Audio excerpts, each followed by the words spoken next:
Welcome to Comics and Coffee, where we talk a little bit of nerdom over a nice cup of Joe. What's good, everybody? I go by the name of The Clinician, and for those of you guys who don't know me through my music or some of my previous work, allow me to reintroduce myself. So, every character has an origin story, right? So, my origin story. Real name is Eli Martin, from a small town, Lumberton, North Carolina. And, I grew up in the country. Real rules, real rough area. You know what I'm saying? Really out in the middle of nowhere. You know what I'm saying? Kind of like Smallsville. Think of Smallsville. When you think of Lumberton, think of Smallsville. For my Superman fans out there. So, look at that, my camera girl, she's a little Superman fan, but it's all good. But I grew up in a small town, humble beginnings. My parents, both middle class family. You know what I'm saying? Young kid growing up in the country. So one of my outlets, that I've always been intrigued by has been like fantasy, like an escapism, things that, kind of like are outside the norm. So my first taste of, kind of getting introduced into like, a little bit of that geek culture as they call it, was, how many of y'all remember Saturday mornings, Fox Kids, early in the morning, watching X-Men, Spider-Man, all that good stuff, right? So growing up, X-Men was like my introduction, My man was Gambit, he always had the jacket, my man Gambit right there. Always had the jacket, looking suave, debonair. Never wore the costume. One thing I like about Gambit is he never wore like the X-Men costume. He kind of had his own thing. He was kind of the loner, like me. Kind of do what he do. Doesn't really conform to a certain thing. Kind of walks to the beat of his own drum. And he had road. He was always, he was a little player, little dude. But overall, though, nah, man. I thought that was my first introduction into it. And I remember, my dad, he was up on comics back in the day, He used to always talk. His favorite character was Wolverine. That's what he liked. He liked Wolverine. So we used to always just kind of like watch. When he wasn't having me up at the crack of dawn, running the football drills and all that stuff, we would sit there and watch some X-Men together. That was kind of our thing. It was almost like watching a soap opera. You know what I'm saying? Because you used to always want to know what happened on the next episode. You had to wait a whole nother Saturday to know what was going to happen. You know what I'm saying? Did the Phoenix take Jean? Is she gonna stay evil forever? You know what I'm saying? So it was always dope. So my dad was like, well, shoot, you like to read. I could put you up on some comics. So he had a couple of comics that he used to let me read and stuff from back in the day and everything like that. So I remember him taking us to this little comic book store in our downtown area, or what we call downtown. And they had, some comics there, We used to always go there, kick it, when I did good, made good grades and stuff like that. And, just really, really have fun with it, And, I started to read up on these characters. And eventually they closed the comic book store down, and I really just kind of fell out of it a little bit in terms of just my reading, until I actually moved to Charlotte. When I moved to Charlotte, Charlotte, North Carolina, for those of you guys who don't know, 49ers, holla, you know what I'm saying? That's my alma mater. But I went there, and there was a comic book store that my uncle put me up on called Heroes Aren't Hard to Find. Shout out to Heroes, man. Probably, to this day, I would say probably the best comic book store I've ever been to. Period. Hands down. No question. First thing you notice when you walk in there is you see this big statue of Spider-Man and Dr. Octopus going at it, man. There's all these webs and tentacles, through the roof, and it's just such a dope scene and reenactment of the fight that they had on Spider-Man 2, which is actually where they got the props from that movie. So anyway, they had an amalgam of comics, man, just from Marvel, DC, of course, but they had a lot of indie comics, which is so dope because, I think it's the Dark Horses, those solo independent comics, they had it all. It was just such a great experience to have gone there. So anyway, I picked back up, I got back into reading, and man, one of the things I've always loved about comics is it is an escapism, But there's also a hint, there's life lessons in each of the comics. One of the biggest things, like, we go back to X-Men. When you think of X-Men, you initially look at a bunch of outcasts and miscreants that were, placed, born into, messed up circumstances. They didn't choose to be this way. They just were. They were born these powers and abilities. Some of them appear deformed.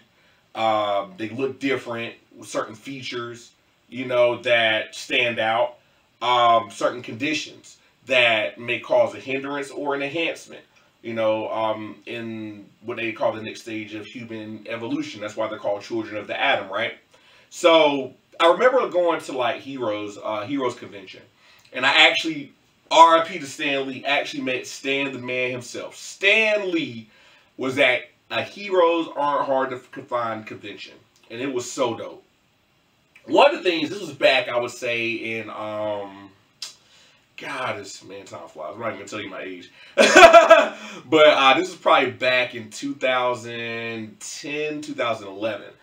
And one of the things he said, about the X-Men that I found to be interesting, which we kind of know today, right? Because a lot of people talk about it, like on our podcasts and, other YouTube videos, is that when he came up with the concept of the X-Men, right? What he had in mind for it was the sign. It was a sign of the times. It was during the Civil Rights Movement, which is when the original X-Men came out.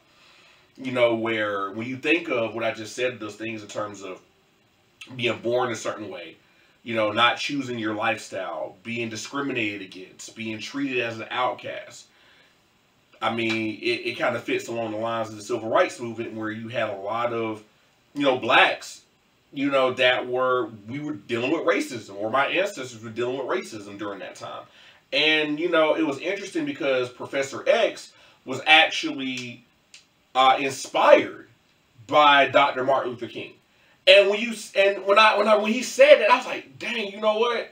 I can kind of see that in terms of his personality. Obviously he's not black, but his personality and like what he represented, he took more of a passive approach to, like dealing with mutants and human interaction. Like he wanted to bridge that gap between human and mutant interaction, just like Dr. King wanted to bridge that gap to where, blacks, whites, whatever your race was, could all intertwine as a diverse community and be able to share and break bread together.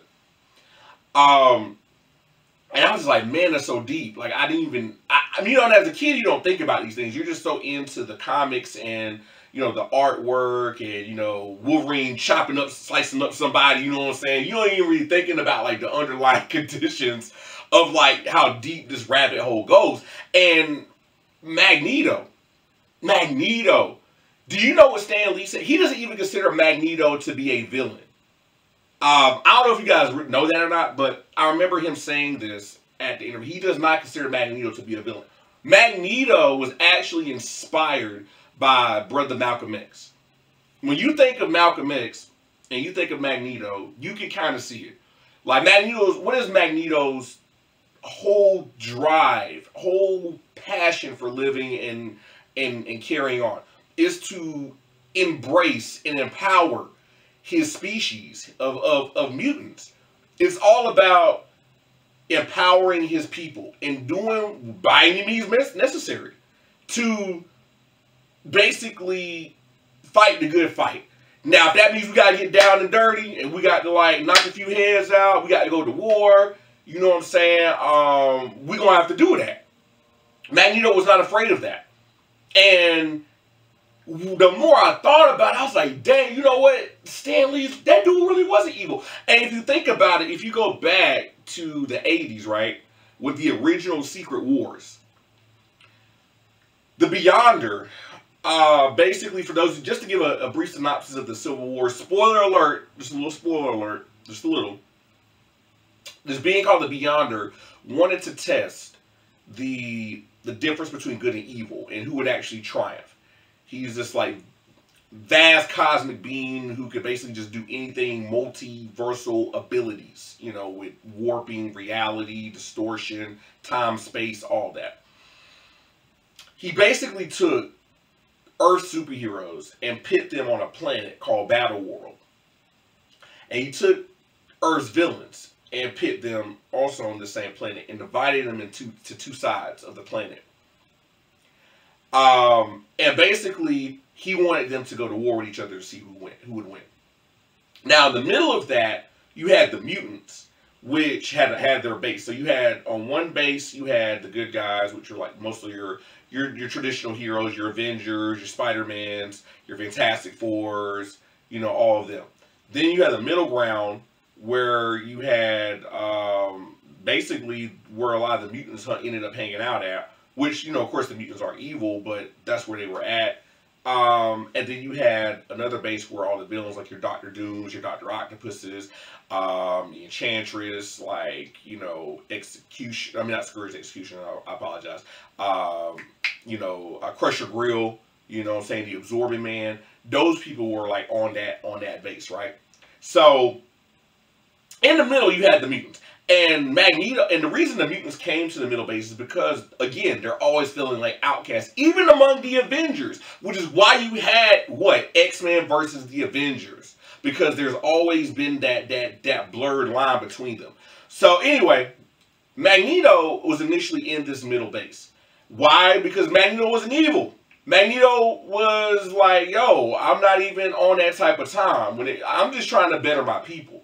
And ultimately, Magneto sided with the good guys, you know, to fight the good fight. So when you really break down the character of Eric Magnus, Magneto, the Master of Magnetism, he really wasn't the evil guy. And it just blew my mind. And you really get to understand how deep comics can go. You have that surface level as a kid, but even as an adult still reading to this day, obviously, you see my wall, you really get to understand the magnitude of how deeply comics can go. And that's what I love. It can take your mind wherever you want to go. If you want to just like get away, go to a fantasy world, you can go there. If you want to go someplace dark, you know, you want to get down to like Constantine, demon level type stuff, you can go there. If you want like some reality, you can go there too. There's plenty of comic books like crime dramas, you know, that, you know, really showcase a lot of great work. You know, and it's just so amazing where the mind can go and where it can take you. And, you know, as I continue to read, of course, I got into other things. Like, you know, I'm a huge, as I said, this is Comics and Coffee, but we talk about everything nerddom. So, anime, you know, of course, I love anime. I love, like, you know, I grew up on that. You know, one of the first animes I watched, you know, growing up was Dragon Ball Z. Then after that, after watching Dragon Ball Z, I was like, man, this is dope. You know what I'm saying? Like, as a kid, just like, you know, coming home after school, watching Dragon Ball Z, which it seemed like it would take forever in a day to finish, like a saga. Lord have mercy. Like, that Frieza saga, oh my God, was D-Long. I swear, Namek, it was about to blow up for, like, I swear, a month. Like, if this plane do not blow up and Goku do not get out of here, I'm going to lose my mind. And then what would always make you mad is, like, it would get right to the end of the, like, right before, like, you find out what's really going to happen. And then guess what? It will start all over again because they didn't have the new episodes. So you're sitting there like, ah! It is so frustrating, and it would do that. It would do that sometimes, a couple of times before you can get to the good stuff. And then, like, you had to find somebody who would have like the bootleg version where it kind of continues until you can get to like the real one. Until Toonami would catch up to it and show it. So, you know, growing up, I grew up on anime. Of course, like, after that, like, my uncle put me up on some other stuff like Ninja Scroll, Fist of the North Star. You know, I would watch stuff like that, which is dope. My man Kenshiro, you know, that's my dude right there. Which we're definitely, as we do some episodes, we're definitely going to have like a, I might have to do a special segment on Fist of the North Star and my whole analysis on that entire series because I have a lot to say about that. I actually did like a rant on Facebook Live like a while ago about it after I literally watched the entire series and I watched the movie. and gave like a whole breakdown of like the movie. I think I was there for like 2 hours talking about this entire series, and it was so dope. It was just a great experience. But yeah, man, like we're definitely gonna have to get into it. One of the things I would like to do with this podcast is to make this as much as interactive as possible, in terms of like having some guests on here from time to time. But I want to get to know you guys too. Of course, like as we progress, maybe we can figure out some interactions. I know that there's chances, opportunities for you guys to chime in, on certain segments and stuff. So we'll figure that out. Maybe at a later date, because I would love to like pick you guys' brains apart as well. But in the interim of that, I am working on creating a social media page. But right now, just for the sake of just so you can have contact with me, you can always reach me at The Clinician One on Instagram, and The Clinician is spelled THECLINICIAN, the number 1. And you can also look me up on Facebook as well as The Clinician, same spelling. And from there we can grow as a community, because I would really love topics to get topics from you guys that you would like for me to talk about. Me and my girl actually just finished watching the first episode of Falcon and the Winter Soldier, and it was dope. So without giving any spoilers, like we got into it, right? So we're watching this thing, and like as soon as it comes on, we're like, yo, like this thing, it was going in, like Falcon doing this thing, stuff going down. I want to spoil enough, but it was just like a crazy scene, it was a crazy air scene at the beginning, and I'm just like, yo, this is ill. But this is supposed to be the intro. This thing going on for about 10, 15 minutes. I'm like, God dang, this still the intro. I'm like, it just jumped right into it, but I was like, I ain't mad at it. You know what I'm saying? I'm rocking with it. So, we sitting there watching the thing, and it was like, one thing I will give Marvel credit for is just the quality that they've been put into these shows. Like we really recently finished watching WandaVision, which I actually want to do an analysis on that. So I'm actually gonna, I think I want to do an analysis on that for one of our podcasts as well, because I really want to break that down. But just to give just a snippet of that, like what they were able to do with that show, with just like whatever limited budget they have, because obviously it's not the same budget that they would get for the movies, but for what they were able to do with it, it's just like so amazing, man. I'm just like, yo, Marvel is just kicking butt right now, in like the cinema world. And we also watched the Zack Snyder's Justice League. Shout out to DC for that one, which I have no clue to this day. How do you mess that up? That's all I can say. How do you mess that up? That's another segment we're going to do too. Like, I've got a lot of topics that I want to cover, but I'm going to definitely do a compare and contrast between Zack Snyder's Justice League versus,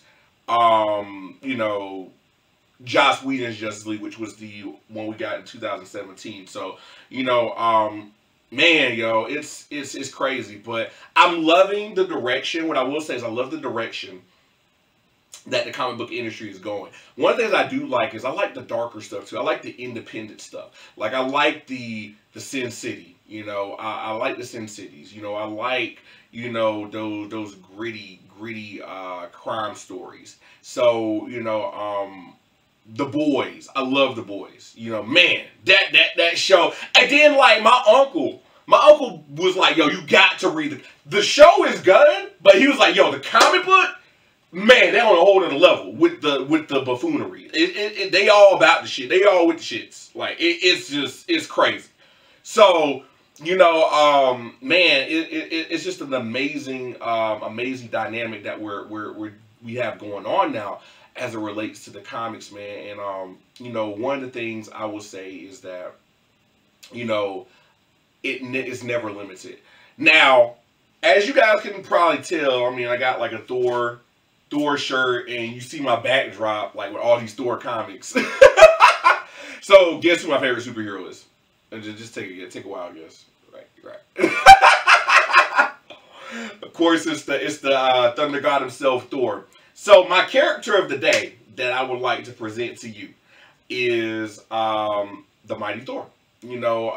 Thor to me, is like by far, in my opinion, the most versatile character in comics. You could put him on like simple stuff with Earth, like regular crime fighting. You could take him to outer space. You can have him go to Asgard. Asgard within itself has 9 different realms. You know what I'm saying? Like, you know, it covers a wide array. He has a slew of villains. Of course, the most iconic villain, Loki. You know, one of the illest villains ever created. I mean, Loki's that dude. And shout out to Tom Hiddleston for playing Loki. I cannot wait for that Loki series to drop, because I love him as Loki, man. I ain't gonna hold you. Like, he kills that role every time, so much so that I just typecast him as Loki. I dang near forgot the man's name. I had to look back. I was like, man, I forgot the dude's name, man. I was like, that's Loki, bro. Even when he was in the King Kong movie, oh, that's Loki, bro. That's Loki. That's Loki. But, you know, he just, and you know, interestingly enough, side note, I don't know if you guys knew this or not, but Tom Hiddleston actually tried out for the role of Thor. Can you actually imagine him playing Thor? Like, I don't know. That's crazy, man. But it's funny how all that works out. But thing about Odin's Son that I like, man, is the stories that they tell. You learn so many life lessons, right? Like, there's always something to be said about the journey into mystery, which is where he got his start from. Like, he started with that when Stan Lee and Jack Kirby created this character, and they took from Norse mythology and cultivated this Norse god, the man, the myth, the legend, the mighty Thor.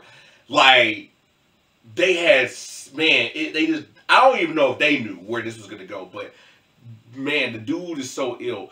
What got me, this is gonna sound crazy, because what got me to mess with Thor heavy, though, even like as much as I love Jack Kirby and Stan Lee, there's no disrespect to them, but as much as I love Jack Kirby and Stan Lee, the arc, the person who got me to love Thor, my man Walt Simonson. What he did with Thor to this day is still, to me, the illest run of Thor. Now, I know a lot of y'all love Jason Aaron, and I ain't gonna hold you. Jason Aaron he close. He real. I mean, you did bring Jane Foster Thor, and you had the God Butcher. You had some classic Thor stories in Jason Aaron. But Walt Simonson always gonna have a special place in my heart. Maybe that's a little biased, but what I love is they went back to the root of what made comics fun. They kept it a fantasy. They made it lighthearted. They made it fun. They made it more entertaining. Walt Simonson, you know, came out with his classic Thor run. Of course, he introduced Beta. This is what he's most known for, is introducing Beta Ray Bill to the fold, who has actually been rumored to be in, you know, future MCU movies. And what I love about what he did with Thor's run and in the 80s was it was outside the box, because the 80s were considered to be the latter part of the Bronze Age of comics. And during this time, you had a lot of dark comics coming out. This is when you had the Daredevils, you know, with the, you know, Elektra dying, and, you know, you had like the Dark Knight Returns, you know, you had the Todd McFarlane Venom, you know, that gritty drawing, you know, it's the Punisher was starting to rise to prominence. You had like a lot of dark, you know, stories being told, so much so that it kind of took away from what made comics fun a little bit. You know, as a kid, you grow up wanting to believe in the superhero, like the superhero is going to overcome it. And what I loved about Walt Simonson is that you could tell that he was a huge Thor fan. He really studied Norse mythology, and he broke it down, and he went through each character. There was so much development, and I love, and wish they don't do this in comics no more. I miss what they used to. Do you remember, like, I don't know, I'm maybe showing my age a little bit, but do you guys remember when in comics they would have like a panel, right? And something would happen, like, you know, like a character would show up, like Thanos would pop up, and it would have like on the top of the issue, see issue 257 to find out how Thanos came here, or find out how we got to this point of the comic, like, or see issue like 124 to find out like how this gem fell down from the sky. You know, there was like all these cool tie-ins, and what I loved about Walt Simonson's run is that everything had a purpose, and if you really paid attention to his storytelling, it was like reading a book, man. Like it was live. There was the artwork was just tremendously amazing, but the literature of it, it was just like reading an entire book. And if you didn't pay attention, you missed something. I still go back to this day and reread it, and I'm always picking out new things from it and how things just build up. One of the classic build-ups in Walt Simonson's story, and I love this. Spoiler alert! I got to spoiler alert. So if you don't want to hear this, just cover your ears for like a minute or two. At the end, when Walt Simonson does his storytelling, you know, he'll tell a story, and you know, he tells these individual stories. You know, he's going on, Thor's doing his thing, and at the end of each chapter, you see this like these flames in the background. You see this shadowy figure with these two horns, looking like the devil, and he's holding this like hammer. And he's beating down this sword, clang, clang. And each time, like the first time you see him, he's like really far off. But each time they show him, at the end of each chapter, he gets a little bit closer, a little bit closer, a little bit closer. And then finally, you get that epic reveal of who it is. And then all hell breaks loose. And it's so epic, man. It's so freaking epic, man. I'm telling you, you know what I'm gonna do for you guys. I'm gonna have to do another run. As I'm talking to you guys, I'm gonna have to dedicate an episode to Walt Simonson's story. I actually have a signed copy of a first appearance of Beta Ray Bill, and it's CDC certified, and it's a 9.4. And it's still in the vault. So that's how much I love that run of Thor, man. So I can talk about Thor all day. I mean, he's just like my favorite character.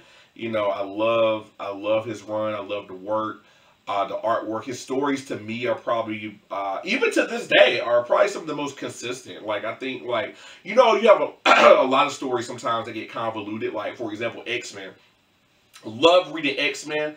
But then after a while, like, there was too much going on. Like, you had X-Men, you had Uncanny X-Men, then you had X-Factor, then you had Generation X, then Wolverine had his own comic book, Gambit had his own comic book, you know what I'm saying? Like, Cable had his own comic book, you know, and it's like, you got to read each issue to try to, it was just getting too much. It was just way too much. Same thing with DC. Like, DC had that problem at one point, too, when they had, like, 5 different Superman comics, but it's like, man, I can't keep up with all this.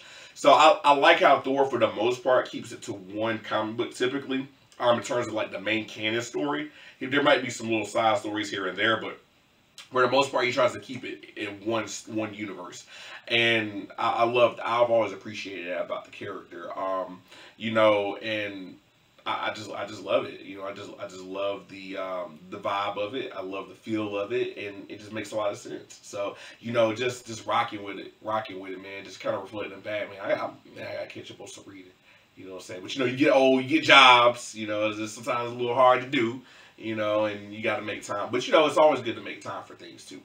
And so things to read though. Things to read now. I'm always a fan of throwbacks, so I typically go back a lot. But new stuff I'm reading, of course, I'm keeping up with my man Thor. Recently have been getting into Constantine, like his new stuff, the stuff I've been watching on, you know, RIP to DCU. But you know, they were showing this stuff on DCU, like, you know. So as I was saying, you know, as it relates to Constantine, I've really been getting into him, you know, like the real darker stuff, you know, the comic book world. You know, Vertigo Comics is where, you know, he kind of originated from, like him, Swamp Thing, and a couple of other really cool characters. You know, just like a ragtag group of like different people. But, you know, man, I've been really digging his storylines. I've actually purchased a couple of his, like, you know, earlier works just so I can get a little bit of background on him. So, you know, I'm really liking it so far. And I've actually heard that they actually had a show live show, Constantine, that used to come on CW, I believe, and I really wish I would have got a chance to check that out. But nonetheless, though, I'm loving the character. I think he's really dope. So if you guys have any issues or key issues that you would like for me to read as it relates to Constantine, just let me know. Or actually, in fact, if you have any comics at all that you guys would love for me to check out or just kind of review, feel free to let me know, because that's what I'm actually going to start getting into is some of my episodes. I may have a comic of the day or a manga of the day, and I'll just review it for you guys and just kind of give you my take on it and a whole synopsis of the story. So I think that'd be pretty cool. So, but anyway, definitely let me know, guys, and just send me a DM at the Clinician One at Instagram or Facebook. Keep it chill, keep it cool. You don't ride with your boy. We gonna always bring you that geekdom, that nerd stuff. I'm gonna have more to come, and we're gonna actually delve a little bit deeper next issue into my superpowers. So y'all keep it real, y'all keep it cool. You're rocking with Comics and Coffee over a nice cup of Joe.